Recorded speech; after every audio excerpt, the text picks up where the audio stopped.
आज हम जो स्टोरी कवर करने वाले हैं वो है बैड कंपनी। बैड कंपनी का मतलब क्या होता है? बुरी संगति, है ना। बुरी संगति का बहुत बुरा असर होता है। इस स्टोरी को है ना, अगर आप बोर्ड के पॉइंट ऑफ व्यू से देखें तो काफ़ी इंपॉर्टेंट लगती है ना। तो चलिए, अगर बोर्ड के पॉइंट ऑफ व्यू से इंपॉर्टेंट है तो इसको बहुत ही आसान शब्दों में, बहुत ही आसान लैंग्वेज में, बहुत ही आसान वर्ड्स में कवर करते हैं ताकि आपको ये एक ही बार में और अच्छे से समझ में आ जाए। चलिए स्टार्ट करते हैं। A boy got into a bad company. एक लड़का बुरी संगत के अंदर, है ना, बैड कंपनी के अंदर, मतलब कि बुरी संगति में पड़ जाता है। His father was very sad. उसके पिताजी, उसके फादर काफ़ी उदास होते हैं, सैड होते हैं। He asked his son to give up the bad company. उसके फादर कहते हैं, बेटा तू है ना इस बुरी संगति को छोड़ दे, बैड कंपनी को छोड़ दे।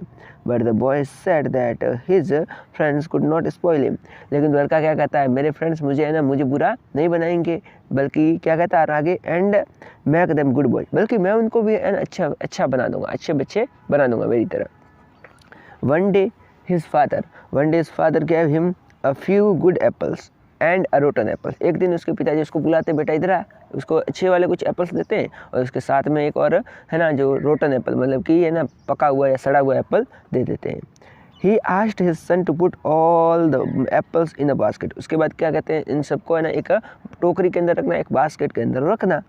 He then asked him to put the rotten apple in the basket. उसके पिताजी कहते हैं कि एक बास्केट लानी है, उसके अंदर सारे अच्छे वाले एप्पल रखने हैं, उनके बीच में एक कैसा रख देना है, जो है सड़ा हुआ रोटन एप्पल, उसको भी रख देना है। इतना उसके बेटे को उसके पिताजी ये बात कहते हैं।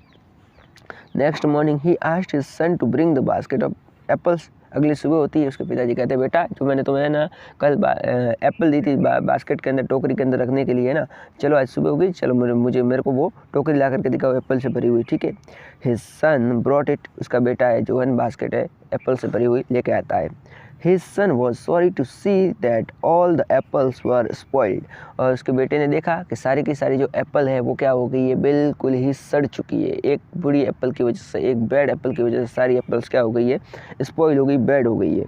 His father showed him that the one rotten apple spoiled all the good apples. उसके पिताजी ने उसको बताया कि बेटा देख, एक बुरी एप्पल की वजह से सारी एप्पल है ना, एक सड़ी हुई एप्पल की वजह से सारी एप्पल जो क्या हो चुकी है, सड़ चुकी है। The boy realised his mistake. अब जो लड़का था उसको अपनी गलती का एहसास हो जाता है। He gave up the bad company. उसी दिन से, उसी समय से, उसी क्षण से उसने क्या किया, उस लड़के ने अपनी जो बुरी संगति थी, बैड कंपनी थी, उसी को उसी क्षण छोड़ दिया। तो इसका मॉरल क्या कहता है, bad company spoils the man, यानी कि बुरी संगति जो होती है ना, बुरी संगति होती है वो हमेशा आदमी का फ्यूचर या फिर आदमी को बर्बाद करके रख देती है, ठीक है। इसलिए आपको बुरी संगति में नहीं पड़ना है।